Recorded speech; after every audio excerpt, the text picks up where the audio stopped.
Hello everyone, मेरा नाम पूजा मालविया है और मैं आपका स्वागत ऑनलाइन पढ़ाई पर करती हूँ। आज का ये वीडियो बहुत बहुत बहुत स्पेशल है क्योंकि आपने जैसे कि थंबनेल देख ही लिया होगा कि आज हम क्या करने वाले हैं। तो मैं तो बहुत सुपर एक्साइटेड हूँ इस सेशन के लिए। तो आज हम करने वाले हैं यहाँ पर क्लास 6 एनसीईआरटी साइंस की जो पूरी टेक्स्ट बुक है, उस टेक्स्ट बुक्स के अंदर के जो चैप्टर्स हैं, उस चैप्टर के अंदर के क्वेश्चंस को मैंने यहाँ पर फ्रेम किया है। तो इसका मतलब आज हम करने वाले हैं क्लास 6 स्टैंडर्ड की जो आपकी एनसीईआरटी साइंस है। इस एनसीईआरटी साइंस के एमसीक्यूज हम करेंगे और यहाँ पर आपके टोटल लगभग 45 एमसीक्यूज फ्रेम हुए हैं और ये एमसीक्यूज आपको कहीं देखने को नहीं मिले होंगे अभी, क्योंकि ये सारे एमसीक्यूज आप सबके लिए नए हैं। मैंने खुद यहाँ पर फ्रेम करे हैं, किसी भी सोर्स से किसी भी सोर्स से कॉपी पेस्ट करे हुए नहीं है। तो ये सारे ओरिजिनल एमसीक्यूज हैं। आप इन एमसीक्यूज को जरूर सॉल्व करिएगा और आपके कितने क्वेश्चंस ठीक हो रहे हैं इन 45 में से, क्योंकि क्लास 6 की एनसीईआरटी है, बहुत ज्यादा नंबर ऑफ क्वेश्चंस तो नहीं फ्रेम हुए हैं, पर 45 क्वेश्चंस मैंने निकाले हैं और ये बहुत अच्छे क्वेश्चंस हैं आपके। तो आप इनको जरूर सॉल्व करिएगा और सॉल्व करने के बाद आपका काम है, अब मेरा काम तो क्वेश्चंस को फ्रेम करना था, आपका काम क्या है कि आप कमेंट सेक्शन में मुझे बताएंगे कि आपके 45 में से कितने मार्क्स बने। और दूसरी बात, यहाँ पर जब मैं सॉल्व करवाऊंगी क्वेश्चंस को तो थोड़ा बहुत एक्सप्लेन करूंगी, बहुत डीपली एक्सप्लेन नहीं करूंगी मैं, क्योंकि अगर डीपली आपको एक्सप्लेनेशन चाहिए इसका तो क्लास 6 स्टैंडर्ड का मैं वीडियो अपलोड कर दूंगी जिसमें कि मैंने पूरी समरी आपको समझाई, अच्छे से एक्सप्लेन करी है। तो अगर आप वो बोलेंगे तो मुझे कमेंट में जरूर पिन कर दीजिएगा कमेंट में कि आपको इसकी समरी चाहिए क्लास 6 स्टैंडर्ड साइंस की, तो मैं उस वीडियो को अपलोड कर दूंगी आपका। और साथ ही साथ आपको क्या करना है, यहाँ पर क्वेश्चंस को सॉल्व करना है। बहुत लंबा एक्सप्लेनेशन मेरे द्वारा नहीं रहेगा, थोड़ा बहुत एक्सप्लेनेशन मैं दूंगी और ज्यादातर क्वेश्चंस को हम सॉल्व करेंगे, आगे बढ़ेंगे, सॉल्व करेंगे, आगे बढ़ेंगे। बहुत टाइम एक क्वेश्चन पर नहीं लगाएंगे क्योंकि टाइम लोगों का वेस्ट होता है। तो आपका क्या काम है, आपको क्वेश्चंस को सॉल्व करना है और अपने मार्क्स को बताना है। दूसरी चीज, इसका एक्सप्लेनेशन का वीडियो आपको लिए मैं अपलोड कर दूंगी, वो आप जाकर वहां से एक बार इसको देख लीजिएगा, ठीक है। तो ये काम मेरी तरफ से, आपको अपने मार्क्स बताने हैं। प्लस चैनल पे अगर फर्स्ट टाइम विजिट कर रहे हो तो सब्सक्राइब कर लो, क्योंकि यहाँ पर हम एनसीईआरटी साइंस की प्रिपरेशन करते हैं। और आप किसी भी गवर्नमेंट एग्जाम की तैयारी अगर कर रहे हैं, किसी भी गवर्नमेंट एग्जाम की तैयारी जहां पर एनसीईआरटी साइंस से क्वेश्चन आते हैं, तो आप सही जगह पर आए हैं। यहाँ पर आपको एनसीईआरटी का कंटेंट मिलेगा। अभी फिलहाल के लिए यहाँ पर हम तैयारी कर रहे हैं दो एग्जाम की। टारगेटेड एग्जाम हमारा एक है सीटेट और दूसरा है आपका बीपीएससी जो री एग्जाम होने वाला है, और टीआरई 4 है। तो बीपीएससी स्पेशल इस समय समझ लो आप, इसके लिए आपके लिए ये एक है क्या एमसीक्यूज का सेशन। सीटेट वाले आप लोग का भी क्या होता है, एनसीईआरटी से पेपर आता है, तो आपकी समझ को बढ़ाने के लिए आप इन एमसीक्यूज को जरूर सॉल्व करिएगा, ठीक है। इससे आपकी क्लास 6 स्टैंडर्ड की बुक भी प्रिपेयर हो जाएगी और आपका एक समझ भी और अच्छी बनेगी, ठीक है। तो आप दोनों के लिए इंपॉर्टेंट है, प्लस किसी अन्य एग्जाम, गवर्नमेंट का एग्जाम कोई भी दे रहे हो तो आप सबके लिए इंपॉर्टेंट हो जाता है। अब दूसरा एक और इम्पोर्टेंट बात कि ये जो क्लासेस है यहाँ पर, ये आपको कब मिलती हैं, तो यहाँ पर डेली क्लास होती है। डेली आपको #10 का डोज देखने को मिलता है। रोज सुबह 10 बजे से पहले आपकी एक क्लास अपलोड हो जाती है, जिसमें कि हफ्ते में 3 दिन डेडिकेटेड है सीटेट के लिए और अन्य 3 दिन डेडिकेटेड है आपके बीपीएससी के लिए। तो स्टार्टिंग के जो 3 दिन है बीपीएससी MWF, मंडे, वेडनेसडे और फ्राइडे सीटेट, और ट्यूसडे, थर्सडे और सैटरडे ये है डेडिकेटेड बीपीएससी के लिए, जिसमें कि हम बीपीएससी स्पेशल में कर रहे हैं एनसीईआरटीज को। क्लास 9 की एनसीईआरटी चल रही है। क्लास 9 साइंस एनसीईआरटी का केमिस्ट्री का पोर्शन खत्म हो चुका है एमसीक्यू फॉर्म्स में। आपका बायो स्टार्ट हो चुका है, जिसमें कि बायो का first chapter fundamental unit of life, ये भी मैंने एमसीक्यूज के थ्रू आपको करवा दिया है। आगे के बायो के चैप्टर्स करेंगे। इसी तरह से हम सारी एनसीईआरटीज को कवर कर रहे हैं और वो सारा कवरेज आपका बीपीएससी स्पेशल में चल रहा है, जो कि आपका एमसीक्यू सेशन है, ठीक है। और सीटेट के लिए क्या है, आपके इंपॉर्टेंट टॉपिक्स जो कि आपके मेजरली एग्जाम्स में आते हैं, वो यहाँ पर हम कवर कर रहे हैं। तो इस तरीके से अगर आप दोनों वीडियोस को देखते हैं, चाहे आप बीपीएससी वाले वीडियो को देख रहे हो चाहे सीटेट वाले वीडियो को देख रहे हो, वो दोनों वीडियोस आपके लिए बहुत ज्यादा हेल्पफुल हो जाते हैं। क्यों? क्योंकि दोनों वीडियोस का कंटेंट है एनसीईआरटी का। तो एनसीईआरटी का एक तरफ से आपका एमसीक्यूज प्रिपेयर हो रहा है, मींस क्वेश्चन की प्रैक्टिस हो रही है, और दूसरी तरफ से आपका कंटेंट प्रिपेयर होता चल रहा है। तो आप इस तरीके से दोनों वीडियोस से जरूर फायदा उठाइए, दोनों वीडियोस को देखिए। दोनों वीडियोस आप सभी के लिए इंपॉर्टेंट है जो भी किसी गवर्नमेंट एग्जाम की तैयारी कर रहा है, ठीक है। तो इसको मैं ये नहीं बोलूंगी कि ये सिर्फ सिर्फ इनके लिए है या सिर्फ इनके लिए, एक नाम दे दिया गया है कि बीपीएससी वालों की डिमांड थी कि प्रैक्टिस सेशन उनको चाहिए, क्योंकि उनको नंबर ऑफ क्वेश्चंस को बढ़ाना था, नंबर ऑफ क्वेश्चंस की प्रैक्टिस करनी थी, तो ये बैच उनके नाम से निकाल दिया गया है और सारा कुछ फ्री ऑफ कॉस्ट है। बैच से ये मत डर जाइएगा कि इसका पैसा कहीं देना है, सब फ्री ऑफ कॉस्ट है। सारी पीडीएफ आपको कहाँ मिल जाती है? टेलीग्राम चैनल पर मिल जाती है, लिंक आपको डिस्क्रिप्शन बॉक्स में मिल जाएगा। टेलीग्राम चैनल को ज्वाइन कर लो, वहां पर आप मीडिया सेक्शन में जाकर देखो, आपको काफी काफी वीडियोस पड़ी हुई हैं, आपको सारी आपको फ्री ऑफ कॉस्ट मिल जाएंगी। दूसरी बात है मोर टू कम, मतलब यहाँ पर अभी अन्य वीडियोस भी आने वाले हैं, जैसे कि अभी क्लास 6 स्टैंडर्ड का एनसीईआरटी साइंस का एमसीक्यू का आज आपको देखने को मिलेगा ये वीडियो, और ये सरप्राइज आप लोगों के लिए, बहुत दिन से प्रिपेयर कर रही थी इसको, 2-3 दिन से रात में बैठ के। इसी तरह से आपको क्लास 7 क्लास 8 का मिलेगा, क्लास 9 तो हम कर ही रहे हैं, इसी तरह से क्लास 10 भी करेंगे। तो ये सारे वीडियोस आपको मिलते रहेंगे, तो बस आप चैनल पर बने रहिए, अपने दोस्तों तक इस चैनल को पहुंचाइए। और ये चैनल नया है, सब्सक्राइबर्स कम है, पर कोशिश कर रहा है आपकी चीजों को पूरा करने के लिए, तो आपकी मदद से सब्सक्राइबर्स बढ़ेंगे, आपकी मदद से चैनल ग्रो होगा। आप ही है सर्वोपरि और आपके हिसाब से चीजें हो रही हैं, तो बस आप मुस्कुराते रहिए, तो मैं भी यहाँ पर मुस्कुराती रहूंगी। और चलिए अब किसी का समय नहीं वेस्ट करते हुए सीधा चलते हैं अपनी स्क्रीन पर और 45 क्वेश्चंस को करते हैं सॉल्व। आप मुझे बताओगे कितने क्वेश्चंस आपके चलिए तो सेशन को अब कर देते हैं स्टार्ट। सुपर एक्साइटेड सेशन और सुपर इंपॉर्टेंट सेशन, ठीक है। तो 45 क्वेश्चन में से कितने ठीक हो गए, अब ये आपकी जिम्मेदारी है। चलो सबसे पहले ये भाई देख लो, सब लोग अभी अपने पेपर पेन को लेकर बैठ जाओ और इस तरीके से अपना, बस स्कूल में जैसे हम टेस्ट देते थे उस तरीके से आपको ये टेस्ट देना है class 6 NCERT science text book का। व्हाट्स योर स्कोर, ये मुझे आपको बताना है। चलिए तो सबसे पहले क्वेश्चन पे चलते हैं आज के। Which of the following solution has to be added to test the presence of starch in food sample. खाद्य नमूने में स्टार्च की उपस्थिति का परीक्षण करने के लिए निम्नलिखित में से कौन सा घोल मिलाया जाना चाहिए। तो कौन सा घोल मिलाना जाना चाहिए? आपको स्टार्च का टेस्ट करना है, इसका मतलब आपको यहाँ पर किसका टेस्ट करना है? कार्बोहाइड्रेट का टेस्ट आपको देखना है। तो देखते हैं, copper sulphate solution, iodine solution, caustic soda, more than one of the above या नन ऑफ द अबव। तो आपका आंसर क्या हो जाएगा? अब जल्दी से आप मुझे आंसर बताएंगे कि आपका क्या आंसर हो जाएगा। आपने आंसर मार्क कर लिया होगा, इसका आंसर हो जाएगा आयोडीन का सॉल्यूशन, ठीक है। आयोडीन का सॉल्यूशन आप डालते हैं किसी में, फूड के सैंपल में, मान लीजिए ये फूड का सैंपल है। अच्छा मैं ज्यादा एक्सप्लेन नहीं करूंगी क्योंकि सबका टाइम वेस्ट। फूड का सैंपल है, इसमें आपने आयोडीन का सॉल्यूशन डाला और इससे आपका कोई एक रिजल्ट आता है और ये रिजल्ट का ही अगला क्वेश्चन है, तो इसलिए इसका मैं रिजल्ट का आंसर आपको नहीं दूंगी, आपके दिमाग में वो आ गया होगा, ठीक है। तो इसमें आपका क्वेश्चन नंबर फर्स्ट का आंसर हो जाएगा ऑप्शन नंबर 2 आयोडीन सॉल्यूशन। चलिए नेक्स्ट क्वेश्चन है द प्रेजेंस ऑफ स्टार्च। अब आपको यहाँ पर ये दिख भी सकता है, ये इमेज भी मैंने लगा दी है। एक है व्यूअर, उनका कमेंट था कि इमेजेस को भी ऐड कर दिया जाए, जिससे कि उनके क्या सभी के दिमाग में इमेजेस क्या है रह जाती हैं। और बिल्कुल सत्य बात है कि इमेजेस अगर रहे कहीं भी तो हमारे दिमाग में इमेजेस ज्यादा अच्छे से रह जाती हैं, और इमेजेस से क्या हो जाता है, हमको चीजें याद रहती हैं, दिमाग में रह जाती हैं, एग्जाम में क्लिक हो जाती हैं। तो आप सबके लिए अब इमेजेस रहेंगी अब से हमेशा, जितने भी अब वीडियोस आपको देखने को मिलेंगे। चलिए तो कोई क्या सेकंड क्वेश्चन है, the presence of starch in food sample can be confirmed by which of the following test. तो आपका ये कौन सा टेस्ट हो जाएगा? ये आपका हो गया यहाँ पर आयोडीन टेस्ट, ठीक है। आयोडीन टेस्ट से आप ये कंफर्म कर सकते हैं कि आपके फूड में स्टार्च प्रेजेंट है कि नहीं है, ठीक है।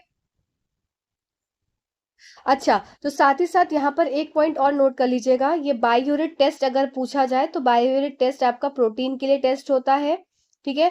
और मॉलिश टेस्ट आपका किस चीज के लिए होता है? प्रेजेंस ऑफ कार्बोहाइड्रेट, किसी भी फूड सैंपल के अंदर कार्बोहाइड्रेट प्रेजेंट है कि नहीं है, तो ये क्या हो जाता है, इन दोनों का टेस्ट हो जाता है, प्रोटीन और कार्बोहाइड्रेट का, ठीक है। आयोडीन टेस्ट आपको तो पता ही है ये किस चीज का टेस्ट होता है, ये स्टार्च का टेस्ट होता है, ये बताने के लिए किसी भी खाद्य सामग्री में आपका स्टार्च प्रेजेंट है कि नहीं है, ठीक है। चलिए अब नेक्स्ट बात कर लेते हैं, क्या नेक्स्ट क्वेश्चन नंबर 3 है, if the food samples contain starch this can be indicated by the change in colour of food sample 2। यदि भोजन के नमूने में स्टार्च है तो इसका संकेत भोजन के नमूने के रंग में परिवर्तित से किया जाता है। तो आपका क्या कलर हो जाता है खाने का?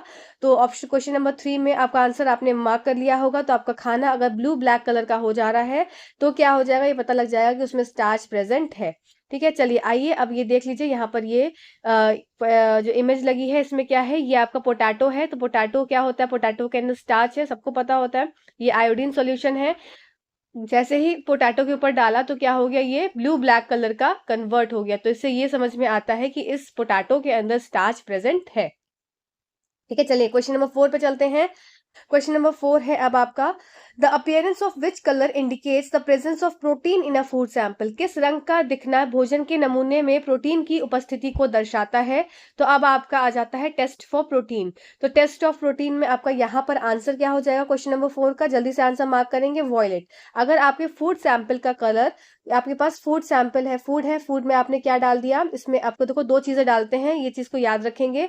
पहला चीज हो जाती है आपका, फर्स्ट चीज जो आपको ऐड करनी है फूड में, कास्टिक सोडा, और दूसरा आपका कॉपर सल्फेट। तो ये 2 चीजों को ऐड करते हैं तब ये पता लगता है क्या है, ये आपका क्या हो गया, प्रोटीन टेस्ट के लिए ये सॉल्यूशन है जो कि ऐड किए जाते हैं। इससे अगर वॉयलेट कलर आ रहा है तो क्या कंफर्म हो जाएगा, फूड के अंदर प्रोटीन की मात्रा है। ठीक है, तो ये क्या हो जाएगा, कंफर्मेशन टेस्ट। तो ऑप्शन नंबर 3 आपका करेक्ट उत्तर हो जाएगा। यहाँ पर देख लीजिए, ये कास्टिक सोडा और कॉपर सल्फेट डाल रहा है। ठीक है, चलो नेक्स्ट देख लेते हैं। नेक्स्ट क्वेश्चन क्या है, which nutrient provide, just a second, हाँ, which nutrient provide energy to our body. कौन सा पोषक तत्व हमारे शरीर को ऊर्जा प्रदान करता है। और ये अगर आपने कंपोनेंट्स ऑफ फूड का चैप्टर है आपका, कंपोनेंट्स ऑफ फूड नहीं देखा है अभी तक, तो जाओ, लिंक आपको डिस्क्रिप्शन बॉक्स में मिल जाएगा इसका, जाकर जरूर देख लो इस चैप्टर को। इस चैप्टर से आपके 1 आध 2 नंबर के क्वेश्चन हर बार फंसते हैं, तो जाकर जरूर देख लेना। ठीक है, चलो इस क्वेश्चन को सॉल्व करते हैं। तो इसमें क्या होता है, कौन सा हमको एनर्जी देता है, कौन सा ऊर्जा का स्रोत है, carbohydrate, fat, proteins, more than one of the above. तो इसका आंसर क्या हो जाएगा आपका, क्वेश्चन नंबर 4 की बात कर रहे हैं हम, सॉरी क्वेश्चन नंबर 5 की बात कर रहे हैं। तो यहाँ पर आपका आंसर हो जाएगा more than one of the above. क्यों, क्योंकि आपको कार्बोहाइड्रेट भी देता है एनर्जी, और आपको फैट स्पीड क्या प्रोवाइड करता है, एनर्जी। ठीक है, अब आप ये इमेज को देखेंगे जल्दी से। तो सोर्सेज ऑफ कार्बोहाइड्रेट क्या है, इससे आप याद करेंगे। ठीक है, इसलिए ये इमेज यहाँ लगाई है। तो क्या जितने भी सोर्सेस है कार्बोहाइड्रेट के, इसको आपको याद करना है। इधर भी आपको क्या है, ये भी आपका क्या है, ये सब भी सोर्सेज है। अब इसके साथ साथ आपका ये फिश, मीट, एग्स, तो इसमें क्या है, ये सब घी, तो ये सब क्या है आपके, ये सब सोर्सेज है किस चीज के, डिफरेंट डिफरेंट जो आपका कंपोनेंट्स होता है फूड के। तो उसमें आपको जैसे ग्राउंडनट हो गया, तो ग्राउंडनट में आपको कार्बोहाइड्रेट भी मिलता है, प्रोटीन भी मिलता है। ठीक है, इस तरीके से आपको ये सब चीजों को याद करना है। जैसे तिल हो गया, तो तिल में क्या क्या चीजें प्रेजेंट होती हैं, जैसे सेसमे में आपका ये तिल जो है, तिल में आपका क्या प्रेजेंट होता है, आपका प्रोटीन भी प्रेजेंट होता है। फिर आपका तिल में क्या प्रेजेंट है, मैग्नीशियम, कैल्शियम प्रेजेंट। नट्स में आपका प्रोटीन प्रेजेंट होता है। इस तरीके से आपको ये सब यहाँ पर याद रखना है। मिल्क में आपका कैल्शियम होगा प्रेजेंट, घी में आपका फैट भी मिल रहा है आपको, बटर में आपको क्या क्या चीजें मिल जाएंगी। इस तरीके से ये सब आपको यहाँ पर याद रखना है। ठीक है, चलो नेक्स्ट देख लेते हैं question. Amongst the following nutrient which provide more energy. अब क्या क्वेश्चन है, निम्नलिखित पोषक तत्वों में से कौन सा अधिक ऊर्जा प्रदान करता है। तो इसमें आपने आंसर मार्क कर लिया होगा। क्वेश्चन नंबर 6 पर हम पहुंच चुके हैं। जल्दी जल्दी अपने क्वेश्चंस को मार्क करते चलिए, और ये नोट करिए कौन सा गलत हो रहा है, क्योंकि लास्ट में आपको स्कोर बताना है। तो क्वेश्चन नंबर 6 का आंसर क्या हो जाएगा आपका, ऑप्शन नंबर 2 फैट। देखो, अब क्वेश्चन एग्जाम में एक ये पूछा जाता है कि कार्बोहाइड्रेट और दूसरा हो जाता है फैट। ठीक है, तो कार्बोहाइड्रेट और फैट, इसको मैं इससे ही बताऊं तो ज्यादा आपको समझ में आएगी चीजें, जिससे आपका नोट हो जाएगा। कार्बोहाइड्रेट और फैट, इन दोनों में से किसके पास ज्यादा एनर्जी है। तो फैट के पास ज्यादा एनर्जी होती है, मोर एनर्जी होती है इसके पास।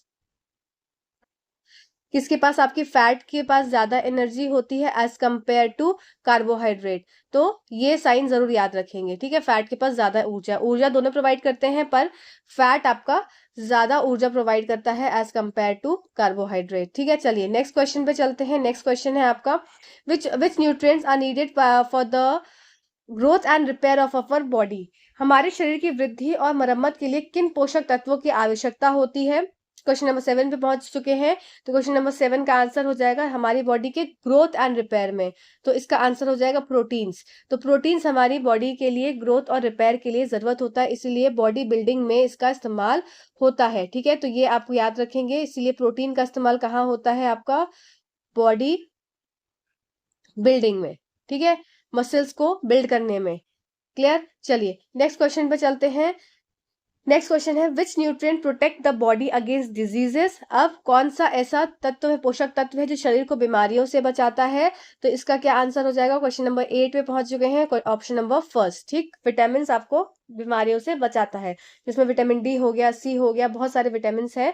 और विटामिन का वीडियो आपको कॉम्पोनेंट्स ऑफ फूड में मिल जाएगा, components of food video uploaded है डिस्क्रिप्शन में, लिंक में डिस्क्रिप्शन बॉक्स में लिंक डाल दूंगी।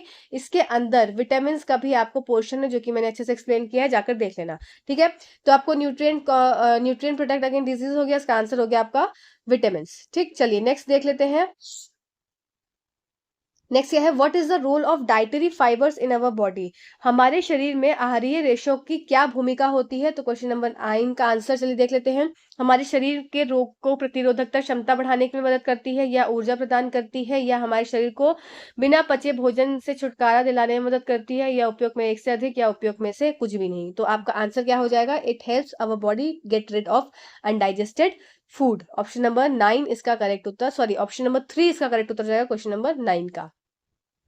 ठीक है, चलिए नेक्स्ट क्वेश्चन चलते हैं। आज का हमारा 10वां क्वेश्चन है, Y water is needed for our body. हमारे शरीर में पानी की आवश्यकता क्यों होती है? ठीक है, क्वेश्चन नंबर 10 पे पहुंच चुके हैं। Water help our body to absorb nutrient from the food. पानी हमारे शरीर को भोजन से पोषक तत्वों को अवशोषित करने में मदद करते हैं। देखते हैं, water help in throwing out some waste from our body as urine and sweat. पानी शरीर से कुछ अपशिष्ट पदार्थों के मूत्र और पसीने के रूप में बाहर निकालने में मदद करता है। इधर वन ऑफ टू, या more than one of the above, या नन ऑफ द अबव। तो क्वेश्चन नंबर 10 का आंसर हो जाएगा, आपका आंसर क्या होगा? आपका more than one of the above, क्योंकि आपका ऑप्शन नंबर फर्स्ट और ऑप्शन नंबर 2 दोनों ही क्या है? ठीक है। ठीक है, पानी क्या है?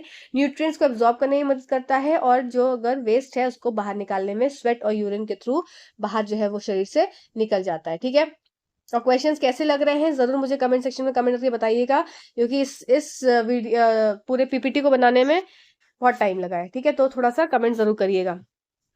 Which vitamin easily get destroyed when it is heated. कौन सा विटामिन गर्म करने पर आसानी से नष्ट हो जाता है? तो इसका आंसर तो सबको पता होगा, कितनी बार ये क्वेश्चन रिपीट हुआ है। विटामिन सी जो होता है ये नष्ट हो जाता है, इसीलिए बोला जाता है कि ज्यादा किसी भी सब्जियों को काटने के बाद नहीं धोना चाहिए, ज्यादा क्या बिल्कुल भी नहीं धोना चाहिए एक तरह से। तो बस जो सब्जियों में जरूरत होती है कि भाई काटने के बाद धोई जाती है, उनको जरूर धोया जाए, पर ऐसे क्या है पहले ही धो लो, बाद में मत धो, क्योंकि विटामिन क्या है इजिली डिस्ट्रॉयड हो जाते हैं जब उसको ज्यादा हीट करते हैं या ज्यादा धोया जाता है। तो इसलिए क्या देखो, जो इटालियंस होते हैं वो अपने खाने को सॉटे करके खाते हैं, तो वो ज्यादा उनके लिए फायदेमंद होता है। ठीक है, चलो नेक्स्ट देख लेते हैं। नेक्स्ट क्वेश्चन है आपका, क्या हो जाएगा? अब ये जो स्लाइड है ना, ये मैं बार बार अगर मैं विटामिन बताती हूँ या मिनरल्स के बारे में कुछ होती है बातें, तो ऐड कर देती हूँ, क्योंकि एनसीईआरटी की स्लाइड है और इससे क्वेश्चंस फंस जाते हैं। ठीक है, तो वापस से देख लो जल्दी जल्दी से इसको, कि विटामिन ए की डेफिशिएंसी लॉस ऑफ विजन। ठीक है, विटामिन बी1 से बेरी, सी से स्कर्वी, डी से रिकेट्स। ठीक है, नेक्स्ट आपका कैल्शियम बोन डिफिशियंसी हो जाएगी, बोन की डिफॉर्मिटी हो जाती है। आयोडीन से ग्वाइटर हो गया, आयरन से अनीमिया हो गया। ठीक है, ये तो इजी था। चलो अब देख लेते हैं अगला क्वेश्चन हमारा। क्वेश्चन नंबर 12 पे हम पहुंच चुके हैं। Materials are grouped into on the basis of. सामग्रियों को निम्न के आधार पर समूहीकृत किया गया है। Similarities in their properties, differences in their properties, either one of the two और one more than one of the above. तो क्वेश्चन नंबर 12 का आंसर क्या हो जाएगा? More than one of the above इसका आंसर हो जाएगा, क्योंकि सिमिलैरिटीज और डिफरेंसेस के हिसाब से क्या है, मटीरियल्स को ग्रुप किया जाता है। ठीक है, चलो नेक्स्ट क्वेश्चन देख लेते हैं। नेक्स्ट है आपका, which method can be use for separating slightly larger sized impurities like pieces of dirt, stone, husk from wheat, rice और पल्सेस। गेहूं, चावल और दालों से मिट्टी, पत्थर और भूसी के टुकड़े जैसी थोड़ी बड़े आकार की अशुद्धियों को अलग करने के लिए किस विधि का उपयोग किया जा सकता है? तो ये कौन सी विधि हो जाती है? समझ गए होंगे आप कि आपके कैसे आपके घर में मम्मी लोग करते ही होंगे, या आप लोग भी करते ही होंगे। क्या हो जाएगा ये आपका? ऑप्शन नंबर फर्स्ट करेक्ट उत्तर हो जाएगा, हाथ से चुनना। ठीक है, बाकी क्या मेथड्स होते हैं ये हम आगे करेंगे, इसलिए मैं यहाँ पर डिस्कस नहीं करूंगी। ठीक है, तो जहां पर आपको हाथ से चुन के छोटे छोटे बड़े बड़े चीजों को अलग करना होता है, वो आपका हैंड पिकिंग हो जाता है। आप देख सकते हैं यहाँ पर ये भी क्या है, हैंड पिकिंग कर रहे हैं। ठीक है, चलो नेक्स्ट क्वेश्चन क्या है? नेक्स्ट है आपका, which method is use to separate grains from stalk. कौन सी विधि दानों को डंठल से अलग करने के लिए किस विधि का उपयोग किया जाता है? तो ये आपका वेरी इंपॉर्टेंट क्वेश्चन, इसको मार्क कर लीजिएगा, कई बार रिपीट हुआ है। तो इसका आंसर हो जाएगा आपका विनोइंग, थ्रेशिंग, हाथ चुनना या more than one of the above. तो इसका आंसर है क्या, थ्रेशिंग। ये डेफिनेशन ऐसी की ऐसी ही आपको याद करनी पड़ेगी। The method is use, threshing method is use to separate grains from the stalk. आप देख सकते हैं ये क्या है, देखो ये इसके हाथ में झाड़ू जैसी दिख रही है, तो ये क्या करता है, इसको पीटता है। जब ये नीचे इसको पीटता है जमीन टुकड़े पे, तो क्या है, ग्रेन अलग हो जाता है और उसकी जो भूसी टाइप की है वो क्या है, वो अलग हो जाती है। तो ये क्या हो जाता है आपका, थ्रेशिंग एक टेक्निक है। अब नेक्स्ट क्वेश्चन क्या है, 15th question, threshing can be done with the help of, threshing किसकी सहायता से की जा सकती है, बुलक्स की, मशीन की, इधर one of two, more than one of the above या नन ऑफ द अबव। तो क्वेश्चन नंबर 15 का आंसर हो जाएगा क्या आपका, more than one of the above, क्योंकि यहाँ पर आपका क्वेश्चन बुलक्स और मशीन्स दोनों की मदद से क्या है, आप थ्रेशिंग की प्रक्रिया को कर सकते हैं। बुलक बैल की मदद से भी और मशीनों की मदद से भी थ्रेशिंग किया जाता है। ठीक है, चलो नेक्स्ट क्वेश्चन पे चलते हैं।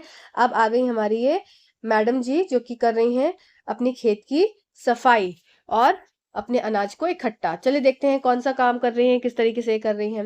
Which amongst the following process is use to separate heavier and lighter components of a mixture by wind और बाय ब्लोइंग एयर।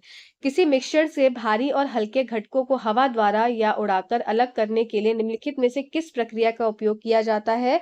तो इसका आंसर आपने मार्क कर लिया होगा, ये भी कई बार किया हुआ क्वेश्चन है। 16th क्वेश्चन, इसका आंसर हो जाएगा विनोइंग। विनोइंग, विनोइंग देखो विन से है, तो विन मतलब क्या हो जाता है आपका, विन मतलब हो जाएगा आपका क्या, विंड।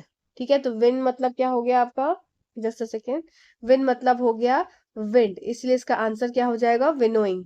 ठीक है, इसमें अब आप देखिए क्या कर रही है ये, देखो इसमें ये देख सकते हैं, इसके पास एक ये सूप है, तो सूप में क्या है, इसके पास ये अनाज है कोई तरीके का। अब ये हवा जिस डायरेक्शन में हवा रहती है उसमें क्या करेगी, इसको इस तरीके से हिलाती है, तो ये क्या होगा, इसका अनाज जो है वो भारी होता है, वो नीचे गिरता चला जाएगा, और जो उसकी भूसी गंदगी डस्ट ये रहती है, ये क्या है, ये उड़ के क्या है, दूर जाकर गिर जाएगी। तो ये प्रक्रिया हो जाती है विनोइंग की। ठीक है, चलो नेक्स्ट क्वेश्चन देख लेते हैं।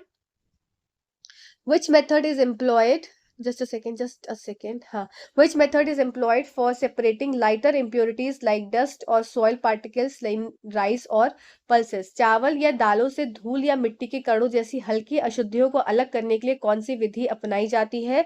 तो क्वेश्चन नंबर 17 का आंसर क्या हो जाएगा, ये आपका हो जाएगा थर्ड ऑप्शन, सेडिमेंटेशन, अपसादन। अपसादन क्या होता है, जिसमें कि आप जैसे कि अगर ये मेरे पास, इधर देखो, इस इमेज को देखो, ये मेरे पास मिक्सचर है, तो इसमें क्या है, मिक्सचर भी इस तरीके से कुछ मिक्सचर है, ऊपर से क्या कर दिया, पानी ऐड कर दिया, तो ये सॉइल है और ये वाटर है। ठीक है, तो इसको क्या कर दिया, ऐसे चला दिया। अब चलाने के बाद थोड़े समय के लिए जब छोड़ दिया, तो छोड़ने के बाद क्या होगा, जो नीचे ये जो बैठ गया है, ये क्या है, ये सेडिमेंट है,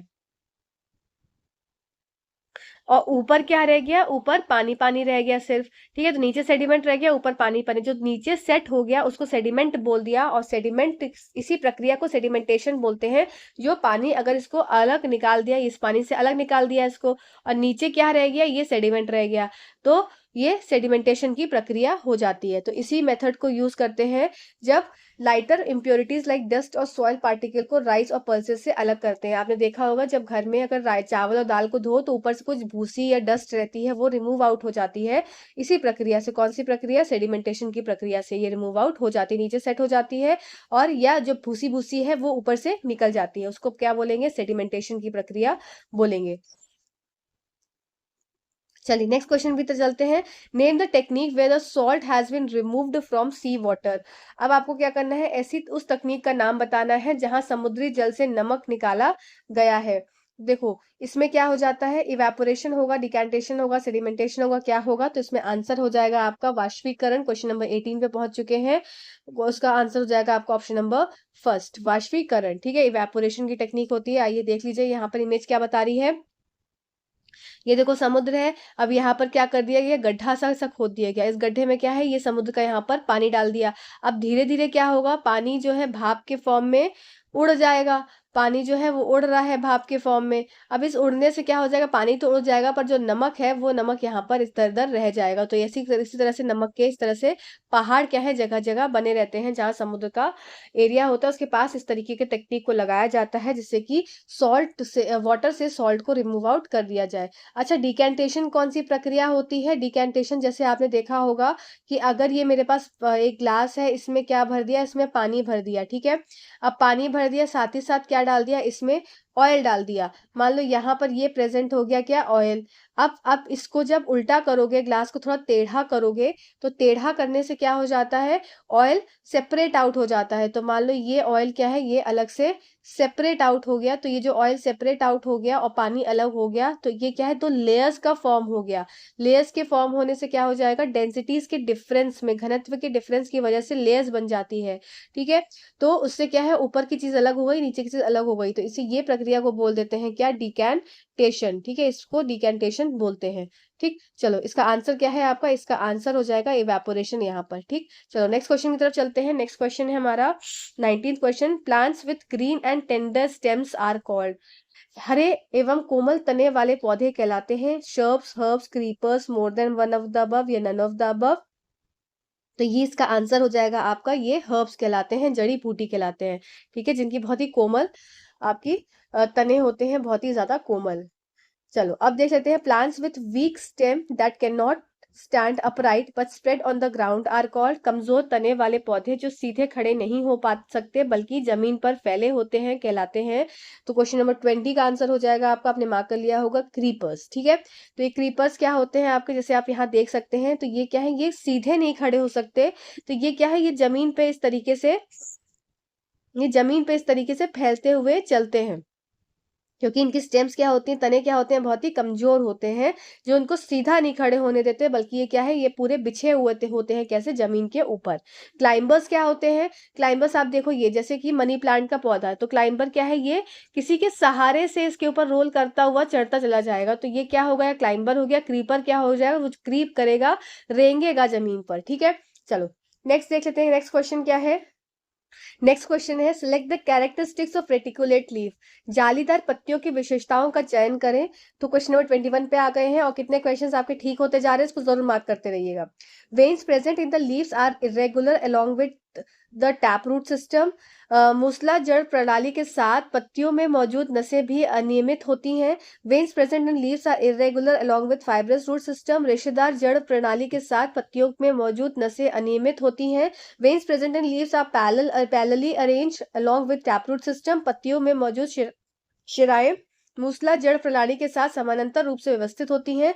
मोर than one of the above या नन ऑफ द अबव। तो इसका आंसर क्या हो जाएगा, आपने मार्क कर लिया होगा, इसका आंसर हो जाएगा फर्स्ट वाला, कि veins present in leaves are irregular होती हैं, किसमें, रेटिकुलेट में, और टैप रूट सिस्टम होता है। तो आओ इसको जरा मैं बना देती हूँ, जिससे कि आपके एग्जाम में आपको गलत नहीं होगा।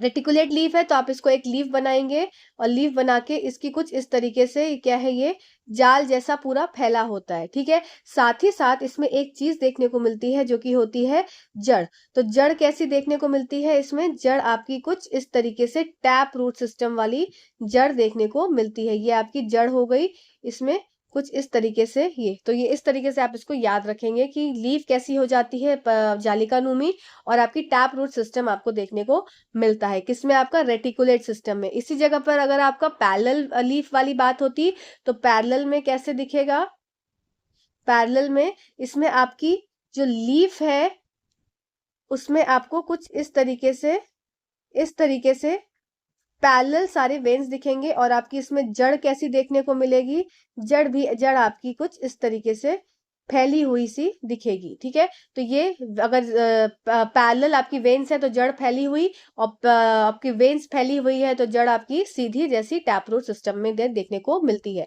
ठीक है। आओ यहाँ पर जल्दी से ये देख लेते हैं इमेज। तो ये कैसी है, ये आपकी पैरेलल लीफ है, पैरेलल लीफ। और यहाँ पर आपको सेकेंड इमेज देखने को मिल रही है, तो सेकेंड इमेज में आप देखेंगे इसमें कैसी जड़ आपको दिख रही है, कुछ इस तरीके से। तो ये रूट्स कैसी हो गई, फाइब्रस रूट, ठीक है। और ये रूट कैसी हो गई, ये आपकी हो गई टैप रूट, ठीक। इसको अगर मैं यहाँ पर लिख दूंगी तो आपके लिए ज्यादा आसानी हो जाएगी। तो ये हो गई आपकी टैप रूट सिस्टम, और ये हो गई आपकी फाइब्रस रूट सिस्टम, ठीक है, फाइब्रस रूट्स। और ये कैसी लीफ हो गई, पैरेलल लीफ, ठीक है। चलिए नेक्स्ट क्वेश्चन की तरफ चलते हैं। नेक्स्ट क्वेश्चन है हमारा, find the correct example of tap root. आपको सही एग्जाम्पल चुनना है टैप रूट का, ठीक है। तो इसका आंसर क्या होगा, देखो टैप रूट है तो कैरेट तो टैप रूट है, रेडिश भी टैप रूट है, और टर्निप भी टैप रूट, तो ये तो होगी मैंगो, क्या हो जाती है, क्वेश्चन नंबर 22 पे हैं अभी हम लोग, ठीक है। तो मैंगो और रोज, तो मैंगो आपका, मैंगो भी आपका टैप रूट सिस्टम होता है और रोज भी आपका टैप रूट सिस्टम होता है। ग्रास आपका क्या हो जाएगा, आपका ग्रास में आपकी फाइब्रस रूट्स देखने को मिलती है इस तरीके से, तो ये तो गलत हो गया। तो ऑप्शन नंबर 1 और 2 सही होने की वजह से ऑप्शन नंबर 4 आपका करेक्ट उत्तर हो जाएगा, more than one of the above, ठीक। चलो, find the unisexual flowers among the following. आपको यूनिसेक्सुअल फ्लावर्स को खोजना है, तो क्वेश्चन नंबर 23 का आंसर हो जाएगा। देखो वाटरमेलन, ठीक है, कुकुम्बर, कोकोनट, ये सब यूनिसेक्सुअल है, पर रोज आ गया तो रोज बाइसेक्सुअल है, तो गलत हो गया। रोज आ गया बाइसेक्सुअल, लिली भी बाइसेक्सुअल, गलत हो गया। वाटरमेलन और कुकुम्बर, तो ऑप्शन नंबर 3 आपका करेक्ट उत्तर हो जाएगा क्वेश्चन नंबर 23 का।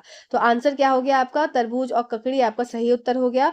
यूनिसेक्सुअल फ्लावर्स में जो गंदे गंदे से देखने में ऐसा लगे कि बस कुकुम्बर देखने में बहुत सुंदर नहीं होगा फ्लावर, ऐसा लगता है देखने में, और रोज, रोज का फ्लावर सुंदर होगा तो बाइसेक्सुअल है, लिली का फ्लावर सुंदर होगा बाइसेक्सुअल है, फिर आपका सनफ्लावर का फ्लावर सुंदर होता है तो बाइसेक्सुअल है। तो जितने भी सुंदर वाली चीजें प्रजातियां हो जाएंगी वो सब बाइसेक्सुअल, और जो नॉर्मल है कुकुम्बर, कोकोनट, वाटरमेलन, ये सब यूनिसेक्सुअल। याद करने का तरीका था, ठीक है। चलिए क्वेश्चन नंबर 24 पे चलते हैं हम अब। क्वेश्चन नंबर 24 क्या कहता है, ball and socket joints are. अब आपका क्वेश्चन नंबर 24 का आंसर क्या हो जाएगा, बॉल एंड सॉकेट जॉइंट्स कहाँ प्रेजेंट होते हैं आपके, तो प्रेजेंट इन प्रेजेंट इन नेक, नहीं, देखते हैं नेक में कौन सी होती है bone, present in thigh bone and hip bone, allow movement in all direction, या more than one of the above. तो इसका आंसर क्या हो जाएगा, more than one of the above. क्यों, क्योंकि ऑप्शन नंबर 2, ऑप्शन नंबर 3 दोनों ठीक है कि जांग की हड्डी और कूल्हे की हड्डी मौजूद होता है, सभी दिशाओं में क्षण की अनुमति देता है, ठीक है। तो allow movement in all direction और present in thigh bone and hip bone. अब आप यहाँ पर इमेज देखेंगे और बॉल एंड सॉकेट जॉइंट को समझेंगे। अभी देखिए ये बॉल एंड सॉकेट जॉइंट ये लगा हुआ है, तो ये आपकी थाई बोन में प्रेजेंट होता है, और ये आपकी हिप बोन में ये आपको देखने को मिलता है। कहाँ पर आपका बॉल एंड सॉकेट जॉइंट। साथ ही साथ अब एक चीज और याद रखेंगे इसमें कि बॉल एंड सॉकेट जॉइंट आपको थाई थाई में तो थाई और हिप बोन में तो देखने को मिलता ही है, प्लस आपको शोल्डर बोन में भी देखने को मिलता है, ठीक है। तो शोल्डर बोन भी आपकी कौन सी जॉइंट्स वाली होती है, बॉल एंड सॉकेट जॉइंट वाली होती है, ठीक है। चलो नेक्स्ट क्वेश्चन पे चलते हैं।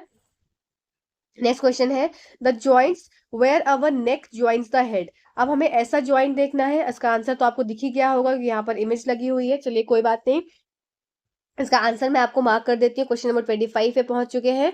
तो ऐसा ज्वाइंट जहां पर हमारी गर्दन सिर से मिलती है, तो उस ज्वाइंट को बोल दोगे आप क्वेश्चन नंबर 25 के, और ऑप्शन नंबर 2 करेक्ट उत्तर हो जाएगा, निर्णायक जोड़, ठीक है, पाइवोटल ज्वाइंट। चलो आज देख लेते हैं पाइवोटल ज्वाइंट के बारे में क्या लिखा हुआ है। तो it allow us to bend our head forward and backward and turn the head to our right और लेफ्ट। आगे और पीछे हम अपनी मुंडी को आगे कर लेते हैं, पीछे कर लेते हैं, साइड कर लेते हैं, फिर दूसरी साइड कर लेते हैं। तो ये किस ज्वाइंट की वजह से होता है, ये आपका पाइवोटल ज्वाइंट की वजह से होता है। तो ये देख लो यहाँ पर इमेज है, तो इमेज में कैसे दिख रहा है, ये जो ज्वाइंट नेक और आपका हेड के बीच का ये जो ज्वाइंट है, ये आपका पाइवोटल ज्वाइंट आपको देखने को मिल रहा है, ठीक है। चलो नेक्स्ट क्वेश्चन पे चलते हैं। नेक्स्ट क्वेश्चन है आपका, नेक्स्ट क्वेश्चन है, hinge joint is present in. जो आपका हिंज ज्वाइंट है वो कहाँ मौजूद होता है, तो आपका ये हो जाएगा हिंज ज्वाइंट एल्बो में भी प्रेजेंट होता है और नी में भी प्रेजेंट होता है। तो ऑप्शन आपका more than one of the above आपका सही उत्तर हो जाएगा।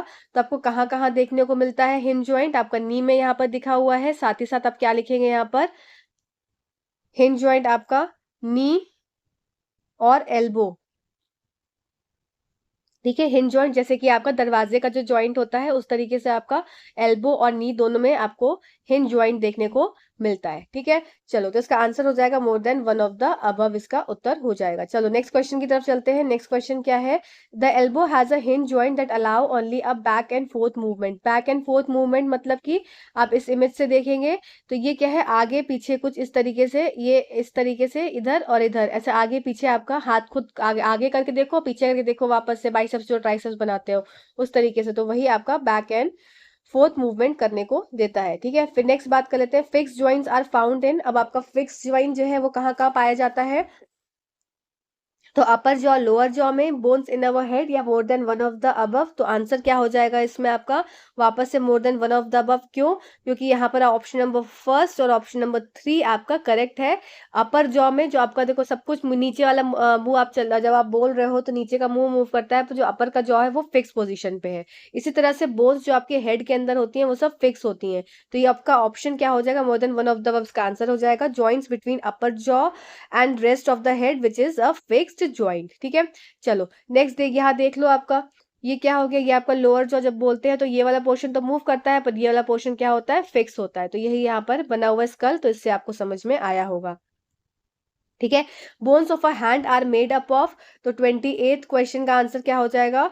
Single type of a bone, only one unit of a bone, या more than one of the above, या नन ऑफ द अबव। हाथ की हड्डियां बनी होती हैं, तो आपका आंसर क्या हो जाएगा? Option number first, small bones called carpals. अब इन बोन्स को क्या बोलते हैं? कार्पल्स बोलते हैं। तो अब ये देखो कि जो हाथ की हड्डी दिख रही है तो क्या सिंगल एक बोन है? तो नहीं, ये एक अलग, ये एक अलग, ये एक अलग, ये एक अलग। तो इस तरीके से क्या है, आप अपनी उंगलियों को फोल्ड कर सकते हैं। आपने देखा है कि अपनी उंगली को मुट्ठी बंद कर लेते हो, अगर एक सी होती तो मुट्ठी बंद नहीं हो पाती। तो वही चीज है कि ये सिंगल बोन से बनी होती है, नहीं स्मॉल बोन से बनी होती है, जिसको कार्पल्स बोला जाता है। ठीक है, क्वेश्चन नंबर 29 पर आ जाते हैं। The part of skeleton that are not as hard as bone and which can be bent easily, तो वो कौन सा है? कंकाल के वे भाग जो हड्डियों के समान कठोर नहीं होते तथा जिन्हें आसानी से मोड़ा जा सकता है। तो आंसर क्या हो जाएगा इसमें आपका? क्वेश्चन नंबर 29 जल्दी से मार्क करेंगे, इसमें आंसर हो जाएगा आपका कार्टिलेज। ठीक है, उपास्थि। अब ये कार्टिलेज हमारा कहाँ देखने को मिलता है? जैसे आपका ये कान का एरिया हो गया, फिर आपकी नोज हो गई, तो नोज भी कैसी है? नोज में जैसे जो सॉफ्ट सा पोर्शन होता है तो वो क्या हो गया आपका?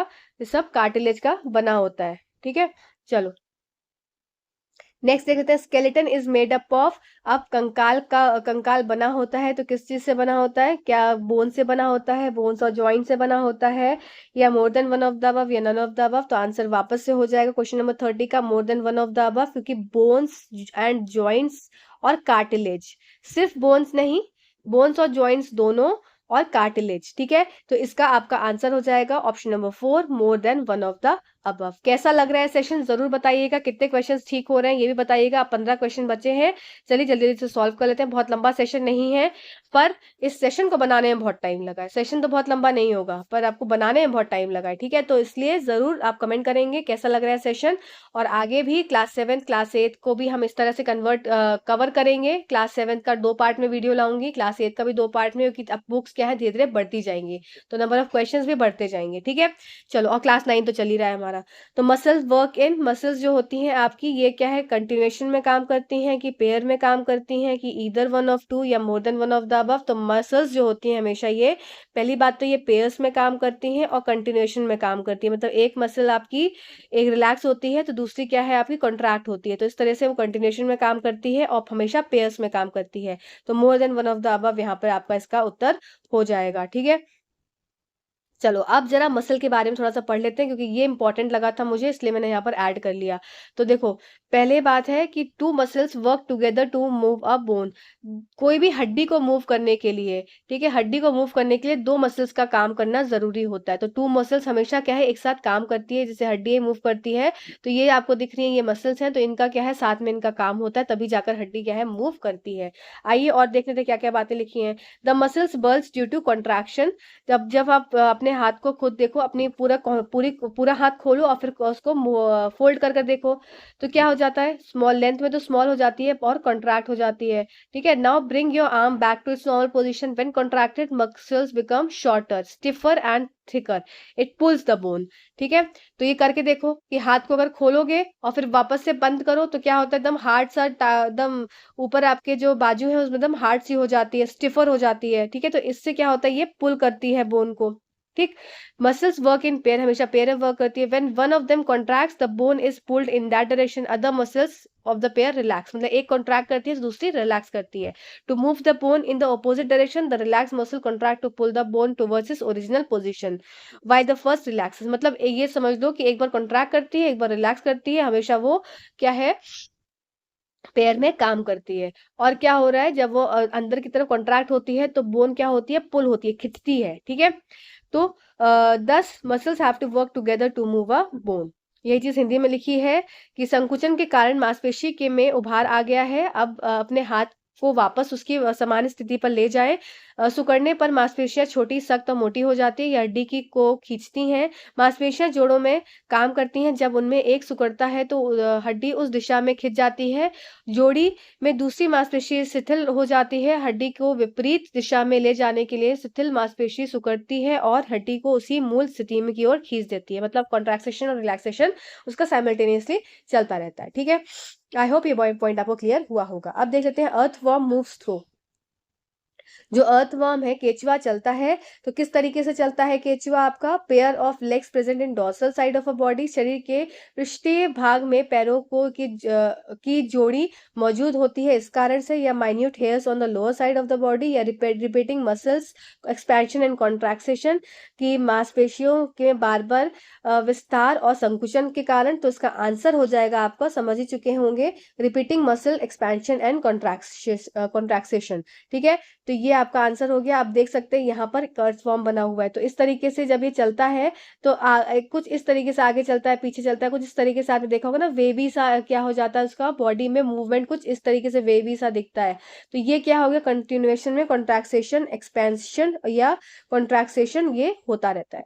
ठीक, चलो नेक्स्ट क्वेश्चन देख लेते हैं। अर्थवर्म के बारे में पढ़ लो भाई थोड़ी थोड़ी बातें।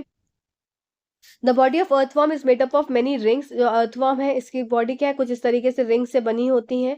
ठीक है, इस तरीके से रिंग्स होती हैं joint end to end. An earthworm does not have bones. इसके पास बोन्स नहीं होती है, पर इसके पास मांसपेशी होती है जो कि उसकी बॉडी को आगे बढ़ाती है और वापस से शॉर्ट करती है। ठीक है, the body During movement, the earthworm first extends the front part of the body, keeping the rear position fixed. अब ये अगर earthworm है तो क्या है? Front part of the body, इसकी जो फ्रंट पार्ट है ये मूव करेगी और ये वाला पोर्शन क्या है? ये फिक्स रहेगा। तो जब ये मूव करेगा, ये आगे बढ़ेगा, ये फिक्स रहेगा, तो फिर इस तरह से ये इधर आगे बढ़ जाएगा। तो कैसा है? आपने देखा होगा earthworm को चलते हुए, तो ज्यादा समझ में आएगा। Then it fixes the front end of the body and releases the rear end. मतलब एक पोर्शन उसका फिक्स रहता है और एक पोर्शन उसका मूवमेंट करता है। ठीक है, it then shortens the body and pulls the rear end forward. This makes it movement forward by a small distance. Repeating such muscle expansion and contraction, the earthworm can move through the soil. Its body secretes a slimy substance to help the movement. ठीक, चलो next देख लेते हैं। Next question क्या है? 33 question आपका। Which part of a body of a cockroach help in walking. Cockroach के शरीर में कौन सा भाग चलने में मदद करता है? किस किस को कॉकरोच से डर लगा? देख के मुझे इस इमेज को कमेंट सेक्शन में बताइए कौन कौन कॉकरोच से डरता है। चलो क्वेश्चन क्या है? Which part of a body of a cockroach help in walking. चलने में कौन सा पार्ट मदद करता है? तो इसमें आंसर हो जाएगा आपका option number 2, 3 pairs of leg. 3 जोड़ी पैरों की कॉकरोच की मदद करती है चलने में। देखो 1 2 3। ठीक है, तो 1 2 3, तो ये 3 पेयर्स, 3 3 पेयर के, मतलब 3 एक तरफ 3 एक तरफ, तो ये 3 पेयर्स ऑफ लेग है जो कि उसको मदद करते हैं चलने में। ठीक है, कॉकरोच की इमेज भी लग गई। अब देख लो कॉकरोच के बारे में थोड़ी सी छोटी छोटी मगर अच्छी बातें। Cockroach walks and climb as well as fly in the air. देखो अब ये क्वेश्चन बन सकता था कि कॉकरोच चल भी सकता है, क्लाइम भी कर सकता है, कहीं चढ़ भी सकता है और उड़ भी सकता है। तो ये तीनों चीज कॉकरोच करता है, इस बात को याद रखेंगे। They have 3 pairs of leg, these help in walking. ये चलने में मदद करते हैं। क्या? इनके 3 जोड़ी पैर होते हैं जो कि चलने में मदद करते हैं। शरीर एक कठोर बाहरी कंकाल से ढका होता है। यह बाहरी ढांचा कई प्लेटों के आपस में जुड़ने से बना होता है और गति की अनुमति देता है। सिर के पीछे शरीर से 2 जोड़े पंख जुड़े होते हैं। कॉकरोच की अलग अलग मांसपेशियां होती हैं। पैरों के पास की मांसपेशी चलने के लिए पैरों को हिलाती है। जब कॉकरोच उड़ता है तो शरीर की मांसपेशियां पंख हिलाती हैं। ठीक है, तो ये सब पॉइंट्स है। मेन चीज क्या है? पंख होता है, पैर होता है, सब कुछ होता है जिसकी वजह से कॉकरोच चल पाता है, उड़ पाता है और क्लाइंब कर पाता है। नेक्स्ट क्वेश्चन क्या है? What makes bird fly easily in the sky. पक्षी आकाश में आसानी से कैसे उड़ते हैं? क्योंकि इनकी बॉडी स्ट्रीमलाइंड होती है, या bones inside the body is hollow, या शोल्डर बोन्स आर स्ट्रॉन्ग, या more than one of the above, या नन ऑफ द अबव। तो क्वेश्चन नंबर 34 का आंसर हो जाएगा आपका more than one of the above, क्योंकि इनके शरीर के अंदर की हड्डियां खोखली और हल्की होती हैं, कंधे की हड्डियां मजबूत होती हैं। तो इन दो के कारण आपका ऑप्शन नंबर 4 करेक्ट उत्तर हो जाता है। ठीक है, चलो ये आप देख सकते हैं यहाँ पर इमेज कि इसकी बोन आपको कैसी देखने को मिल रही है, खोखली दिख रही है, और ये जो इसकी शोल्डर्स हैं ये क्या हो जाते हैं, बहुत स्ट्रांग होते हैं। तो बोन्स कैसी है, खोखली है, हल्की है। ठीक, नेक्स्ट देख लेते हैं, snails can move with the help of. तो घोंगे जो होते हैं किसकी मदद से चलते हैं, तो इसका आंसर हो जाएगा आपका पेयर ऑफ लेग्स या बोथ या मस्कुलर फूट। तो आंसर हो जाएगा 35th का आपका ऑप्शन नंबर फर्स्ट। ठीक है,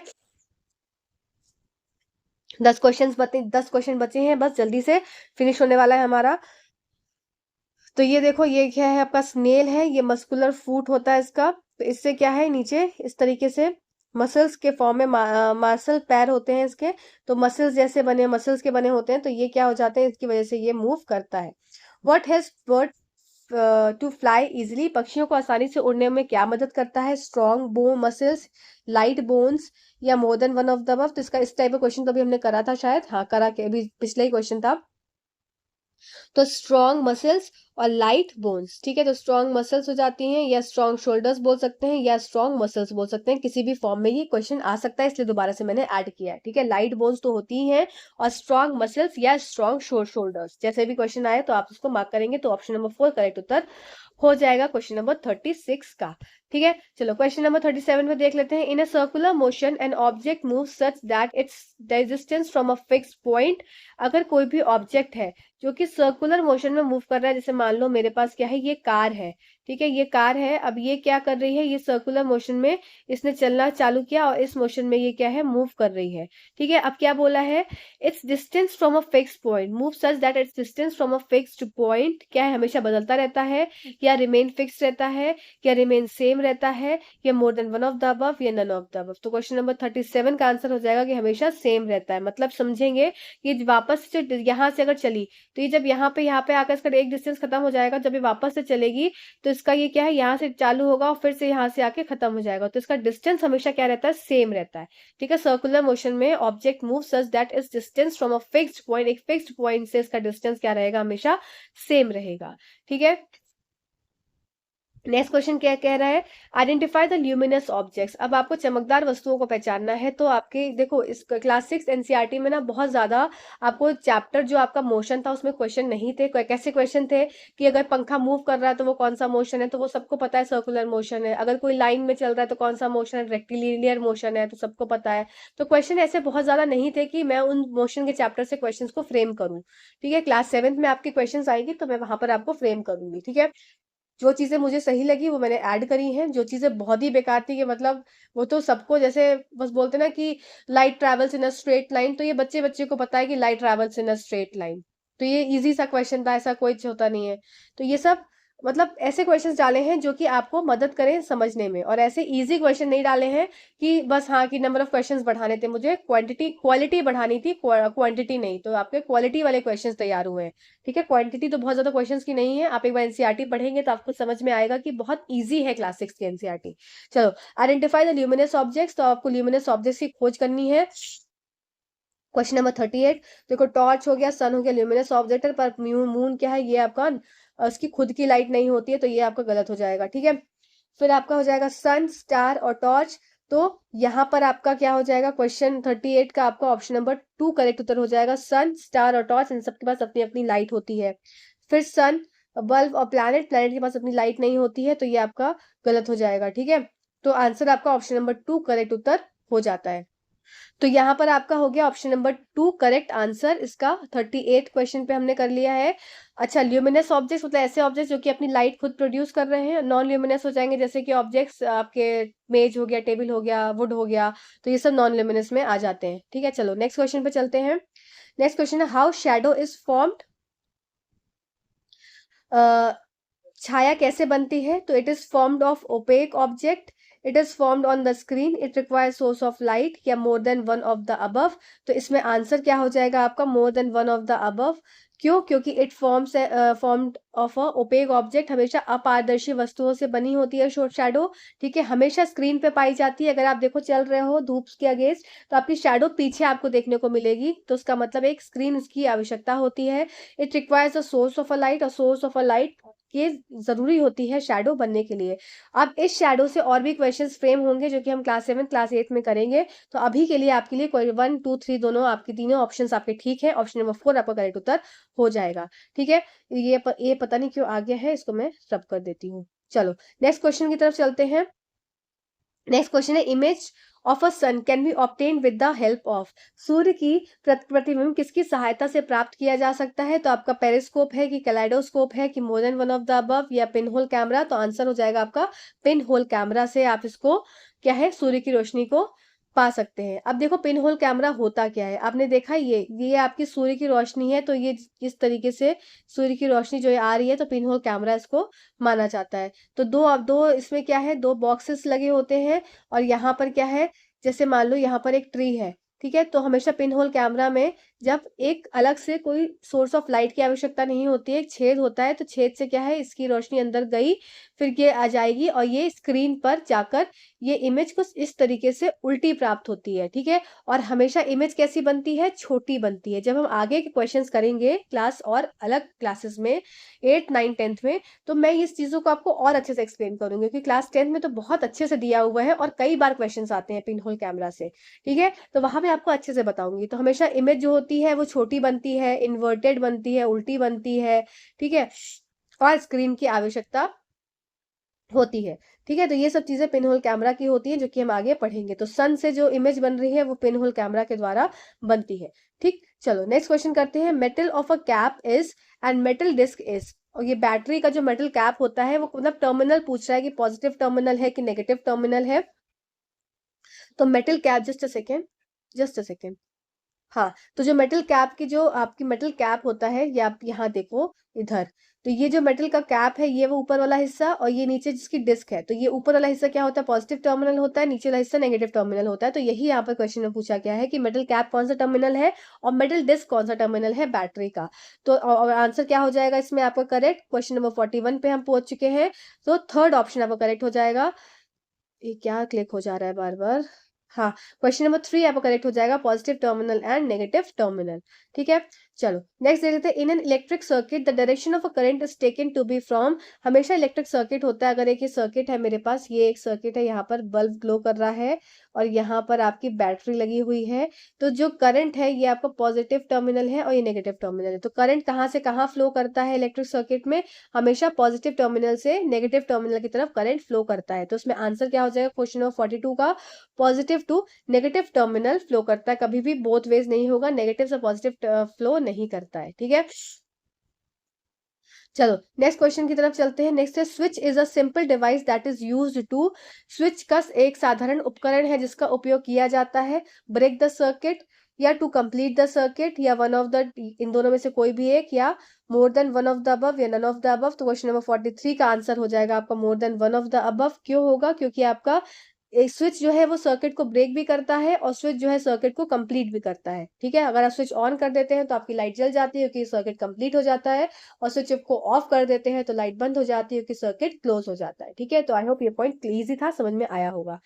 चलो, तो वही विद्युत परिपथ को तोड़ने के लिए और विद्युत परिपथ को पूरा करने के लिए, दोनों के लिए आपको स्विच की आवश्यकता होती है। आज का second last question, air is compose of a mixture of. तो एयर में क्या क्या चीजें प्रेजेंट होती हैं, तो आपका nitrogen, oxygen, carbon dioxide, other gases. तो आपका आंसर क्या हो जाएगा, वापस से मोर than one of the above, और तीनों ऑप्शंस आपके क्या हो जाएंगे, ठीक हो जाएंगे। ठीक है, चलो आज का हमारे इस सेशन का आखिरी question, the layer of air around the earth is known as. पृथ्वी के चारों ओर वायु की परत कहलाती है।